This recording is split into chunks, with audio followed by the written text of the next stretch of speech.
I ditched Dee Dee at the kiln at Color Me Mine. If she calls, I am not here. If she comes by, I am not here. And even if she tries to bribe you. Got it. And if you lay just right, it emphasizes the breasts and de-emphasizes the back fat. Yeah, well, she brings out my ugly side. I know that you have to work with her on the marketing, but I heard the police came to your house. They came to mine, too. Could you do my shoulders? You know her as Mona Thorne from Half and Half. The top floor, so it's gotta have a better view. I can probably see the Bay Bridge from up there. And who knows, maybe it'll even have skylights. The sassy, insecure music executive who kept us laughing for 4 seasons. We're like the Brady Bunch with Afro Sheen. Mona, I thought you were supporting your mom's relationship with Glenn. But before she was making us smile on UPN, Rachel True was breaking barriers and casting spells as one of the most iconic teen witches in movie history. Make me blonde. Me. No, make me blonde. I don't think so. Oh, come on. No. Hey, do something to me. What do you want? What happens when you're part of a cult classic film that defines a generation, but the industry systemically erases you from its legacy? What happens when your white co-stars get invited to reunions, conventions, and award shows, while you sit in the audience, invisible and forgotten? This is the story of Rachel True, the only black star of the craft. To not hate those who hate me, especially racist pieces of bleached blonde like Laura Lizzie. Who spent 25 years watching Hollywood pretend she didn't exist until she finally said enough and exposed the racist machine that tried to erase her. Her journey from pioneering witch to sitcom star to tarot card reader is a masterclass in survival, reinvention, and the courage to call out racism when everyone expects you to stay silent. I know it sounds weird now, but like back then it was sort of like, here's a black movie and it's usually like about someone in the hood, and here's a white movie over there. They were very separate. Born Rachel India True on November 15, 1966 in New York City, she was the middle child of 3 in a biracial family. Her father was of Ashkenazi Jewish descent, while her mother was African American, a combination that would later make her a perfect fit for Hollywood's limited vision of diversity, but also set her up for decades of industry discrimination. Growing up in New York, True attended New York University and initially had no plans for Hollywood stardom. But fate intervened in the most unexpected way. In 1991, she made her television debut on The Cosby Show in the episode Theo's Final Final.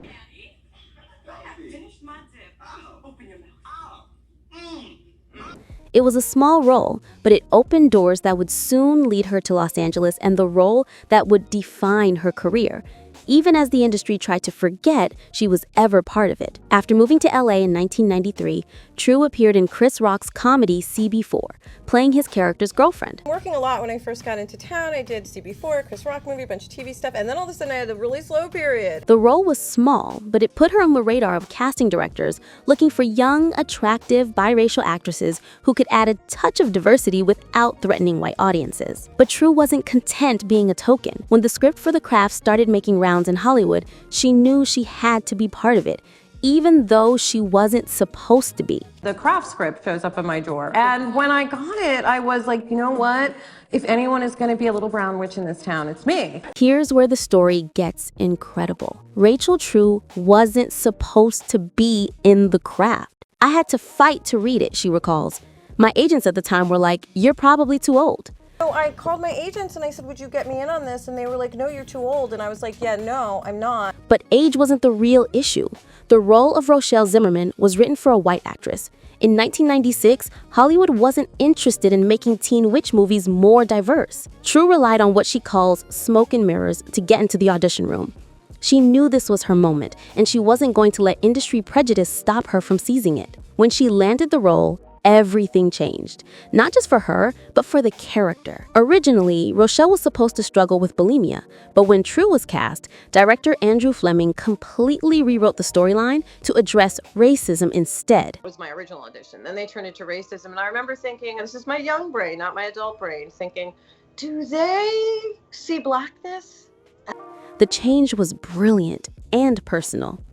True had attended an all-white public school, so playing a character who faced racist bullying became a great way to exorcise those demons. The film's most powerful subplot, Rochelle using magic to get revenge on the racist mean girl Laura Lizzie, wasn't just movie magic, it was cathartic truth.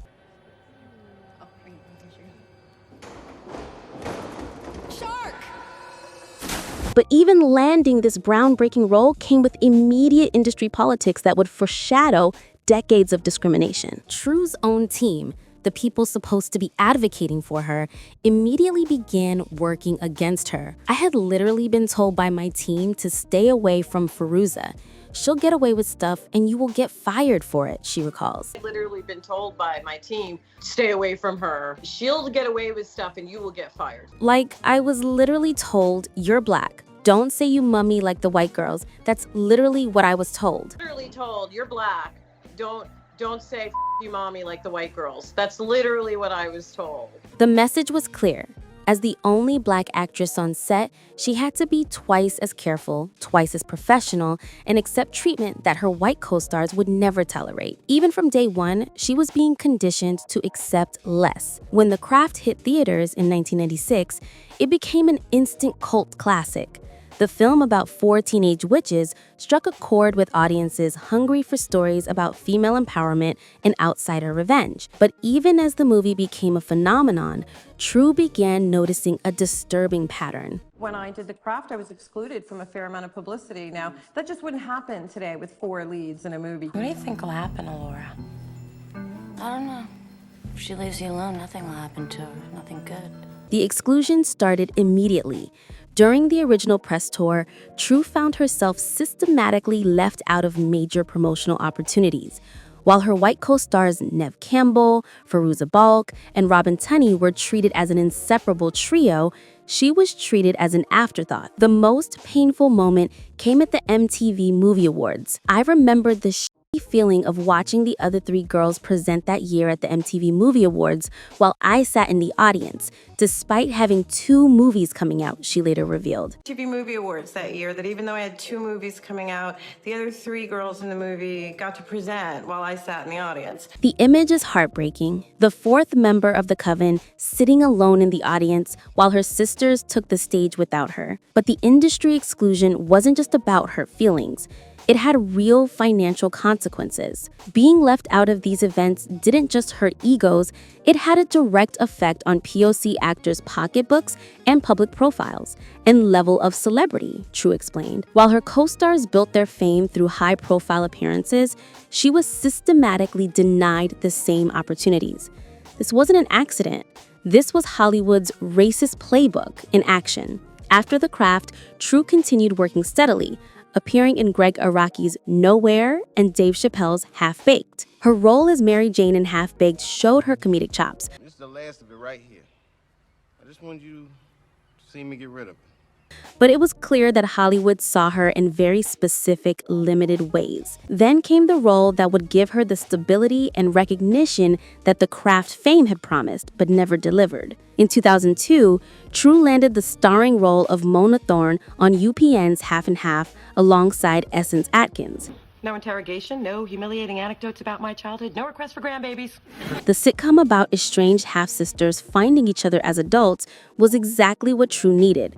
A chance to be the lead, to showcase her range, and to be part of something that celebrated Black women rather than tokenizing them. For 4 seasons, True played Mona with nuance and humor, bringing depth to what could have been a simple, insecure sister stereotype. The show was a hit for UPN, consistently ranking among the network's most popular programs. But even this success came with industry politics that revealed Hollywood's racial bias. When UPN began canceling shows, True noticed something disturbing. It was odd that they ended up canceling my show and a few other shows that were better in the ratings than some of the white shows that they kept on. The pattern was clear and infuriating. First of all, when I first got the show, I thought it was weird that all the Black shows were segregated to one night, like Monday night was Black night.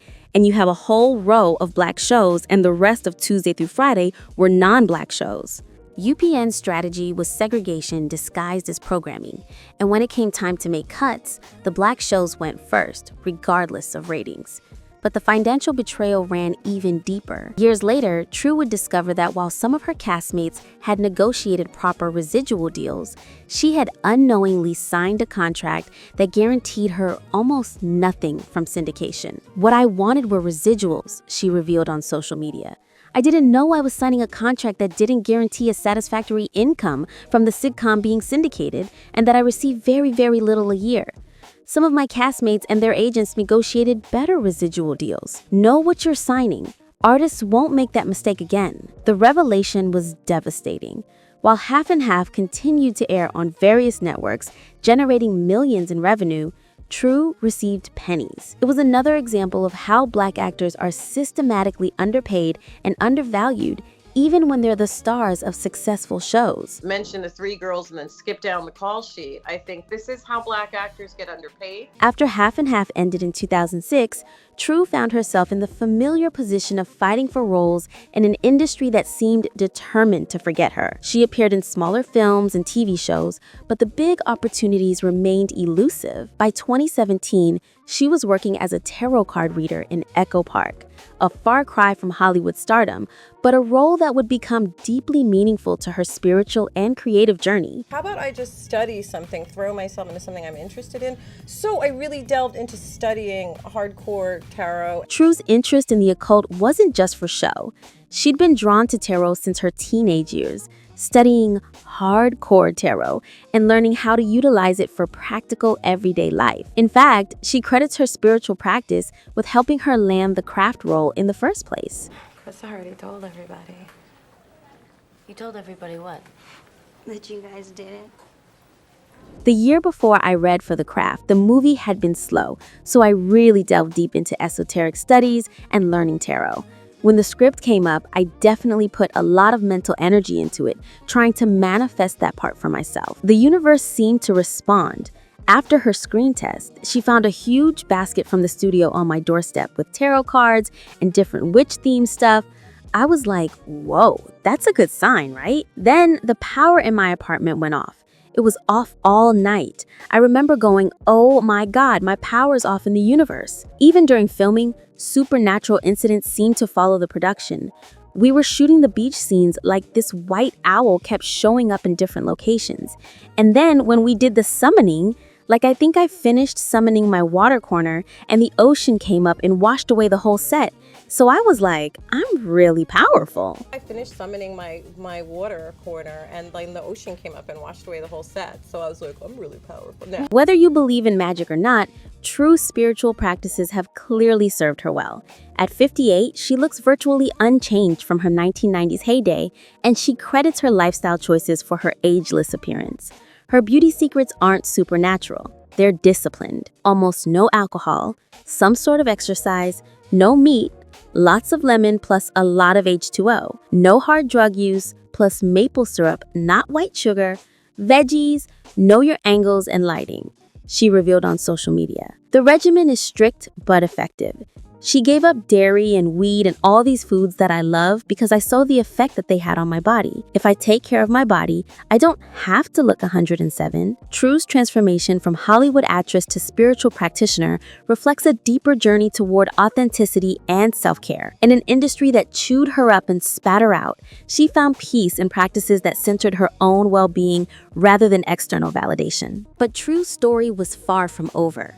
In fact, her biggest moment of truth was still to come. In January 2019, 23 years after the craft made her famous, True reached her breaking point. She discovered that conventions across the country were booking her 3 white co-stars for craft reunions while systematically excluding her. The pattern she'd experienced since 1996 was still happening, and she was tired of staying silent. What happened next would change everything. True took to Twitter with a thread that would go viral and exposed the racist underbelly of fandom culture. I think it's interesting these conventions are booking Neve, Fairuza, and Robin all together, but excluding me. Sounds about white? The tweet was simple, direct, and devastating. With 3 words, sounds about white, she encapsulated 25 years of racist exclusion and called out an entire industry that had pretended not to see the problem. Maybe it's just an oversight, but I mean,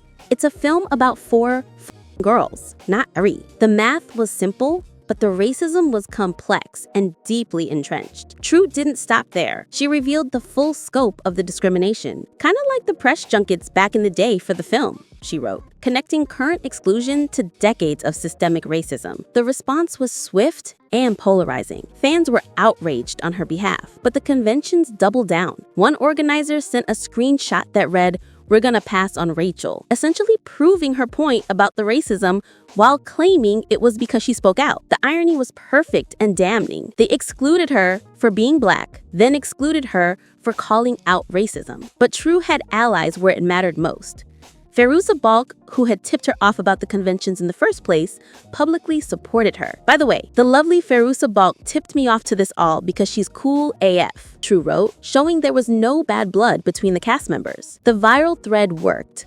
Within weeks, conventions began inviting her to appear alongside her co-stars. In March 2019, all 4 craft actresses reunited for the first time since 1996. I'm glad I spoke up.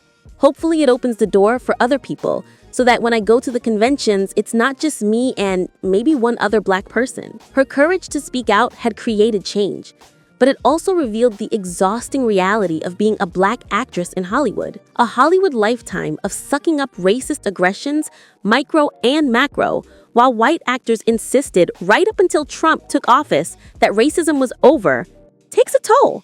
I'm tired as some days. True's willingness to name the problem gave other black actors permission to speak their truth. She wasn't just fighting for herself. She was fighting for every black actor who had been systematically erased, underpaid, and excluded. As of 2025, Rachel True's estimated net worth is approximately $1 million, a modest sum that reflects the financial impact of decades of industry discrimination. While her white co-stars built multi-million-dollar careers from their craft fame, True had to fight for every opportunity. Currently, True remains intensely private about her personal life, maintaining what fans call moving in silence. She has never had a public relationship and keeps her romantic life completely out of the spotlight. This radical privacy has become part of her mystique and, according to fans, part of the secret to her youthful appearance. A lot of people speculate that her not having a relationship is why she looks so youthful, observes one fan blogger. She has no stress in her life from that. She doesn't have to worry about anything, and she's just getting younger and younger. Whether that theory holds water or not, True's commitment to privacy is absolute. In an era of social media oversharing, she's maintained boundaries that protect her peace and energy. It's a strategy that seems to be working. At 58, she looks virtually unchanged from her 1990s heyday. Her current projects reflect this balance between public work and private life. She appeared in Jordan Peele's documentary, Horror Noir, A History of Black Horror, and joined the cast of Amazon Prime's Harlem in its 2nd season. She's also set to reprise her role as Mary Jane in Half-Baked 2, bringing her story full circle. But perhaps her most meaningful work is in the spiritual realm. In 2020, she published True Heart Intuitive Tarot, a guidebook and deck that combines her love of tarot with personal storytelling. The book is part memoir, part spiritual guide, and entirely authentic to who she's become. It's helped me with my career in Hollywood, a town full of smoke and mirrors, she says of tarot. After decades of navigating industry deception, she's found truth in the cards and peace in her own carefully curated life. True remains private about her romantic life, though she's been linked to high-profile celebrities including Mekhi Phifer, Seal, Idris Elba, and Common. She focuses on her spiritual practice, her writing, and mentoring young actors who face the same systemic barriers she's overcome. Her story contains no major scandals or controversies, just the quiet accumulation of racist microaggressions that define so many black actors' experiences. Her power lies not in drama, but in her refusal to be silently erased. True's legacy is complex and ongoing. She broke barriers by being cast in the craft when the role wasn't meant for her. She survived industry exclusion to build a successful television career. She spoke truth to power when staying silent would have been easier. And she continues to create art that matters. Looking back, True's journey from the craft to half and half to viral truth teller represents something revolutionary. a Black actress who refused to be grateful for scraps, who demanded equality, and who used her platform to expose systemic racism. "I will not be erased, not when I am 5," she declared in her viral thread. Those words became a rallying cry for Black actors everywhere who had been made invisible by an industry that profited from their talent while denying them equal treatment. Today, Rachel True continues to work, create, and speak truth. She's proved that talent and authenticity can survive even when the industry tries to erase you, and that sometimes the most important magic happens when you find the courage to call out the forces trying to make you disappear. The girl who cast spells on screen became a woman who cast light on racism in real life. And in a town built on illusions, that might be the most powerful magic of all.